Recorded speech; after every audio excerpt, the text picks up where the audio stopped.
So I've been getting the objection recently that for some reason people are not understanding that solar isn't just for people with $400 bills. Right behind me is a system that's getting installed today, and it's just going to be, there's one panel that hasn't been put down yet, but it's only going to be 9 panels, and this is a pretty small system. Generally speaking, 8 to 9 panels is on the smaller end and kind of the beginning sizes. Anything under 3 kilowatts is usually pretty small. So what this is going to do is take away a bill that was about $100 a month. And for a lot of people, $100 just, it's not that big of a deal. I mean, and that's awesome if you're in this situation, but imagine if you could just put that $100 into a savings account each month instead of paying SDG&E, and you got a tax credit. That's basically what solar is doing for you. You're using it as a financial tool to, one, save on your taxes, and then two, build equity in your home versus just paying SDG&E. It's the same concept as buying your home versus renting your home. No one thinks of their mortgage as just an expense. They think of it as they're building equity. It's like a forced savings account. Eventually, they're going to be able to go and sell that for more, possibly. Solar is kind of the same way because it has such a slow depreciation. These systems work over 30 years, and so if you really go and sell your house in 5 or 6 years, you're pretty much going to get all of that value back.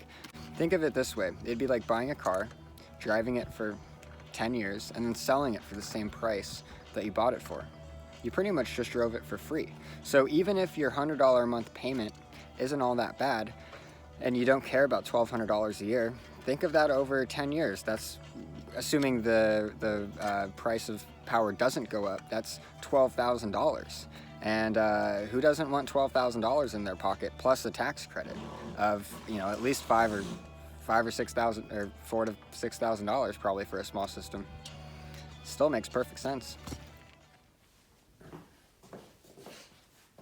So here's a little bit of the economics of pretty much the system that we were just on the roof of. So the reason why Daniel went solar now versus waited a couple of years, which, don't get me wrong, the philosophy is the same as the best time to have planted a tree is 20 years ago, and the second best time is now. So going solar in 2 years is definitely better than never going solar, of course, but doing solar as soon as possible is going to save you the most amount of money. So here's why, like I said, Daniel decided to go ahead and do it, even though he only needed 9 panels. His bill was only about 120 bucks. It was actually $20 higher than what I said on the roof. So I just wanted to break down basically the economics of doing solar now versus waiting a couple of years and what the difference would be. Okay, so the solar to cover pretty much the bill of $120. The smaller the system, the longer the payback period. So for larger systems, I usually like to estimate that the gross cost is going to be between 7 and 8 years of their current electric bills. And for smaller systems, it could be closer to 9 years or 10 years in gross cost because there's fixed costs associated with it. So anyways, to do this system, it was $13,000, and the 26% federal tax credit gets him $3,380 back, which brings the net cost of the system to $96.20. And then his new SDG&E bill is $10 a month, $120 a year, which means that the 7-year true cost for him and his power comes out to about $10,000. Plus, he's in the position now that if he sells his home, he's pretty much going to get all of that back because the home value increased in price. So really, it's the analogy that I often make is it's kind of like if you bought a car for $20,000, drove it around for 10 years, somehow it was a collector's edition or didn't depreciate, and then you got to sell it for the same amount, and then you pretty much drove around for free.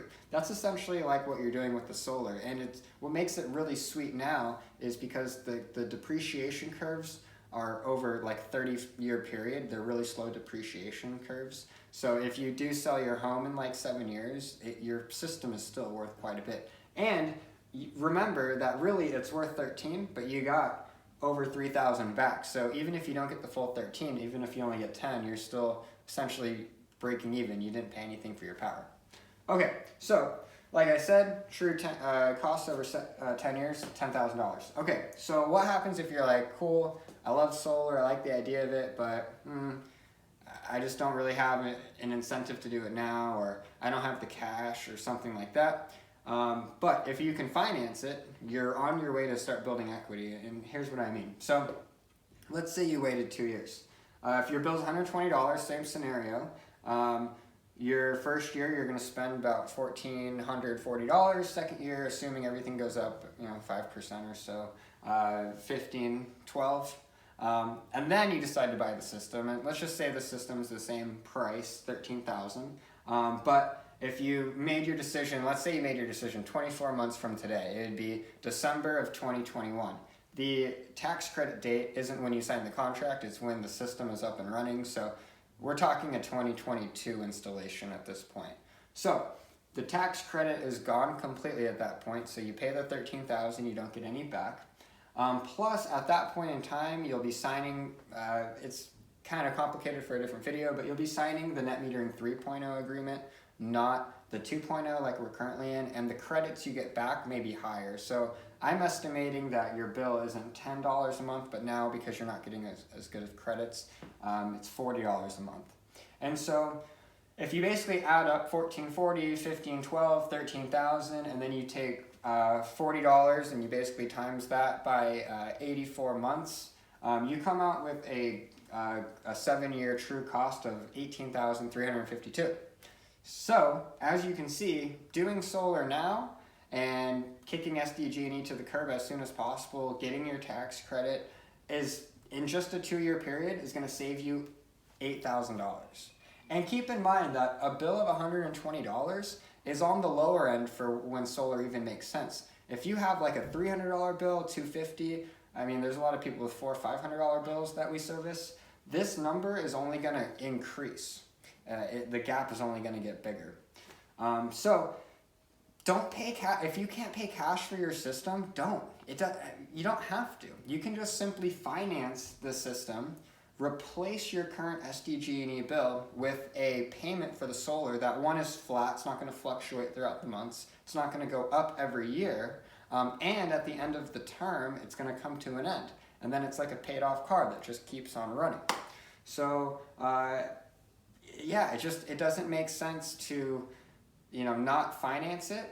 It's the smartest debt that you could pretty much go into, because your actual cash flow isn't changing, and you're setting yourself up for proven basically building of your wealth instantly. So that's just kind of the 2-year economics of solar. Hope you learned something.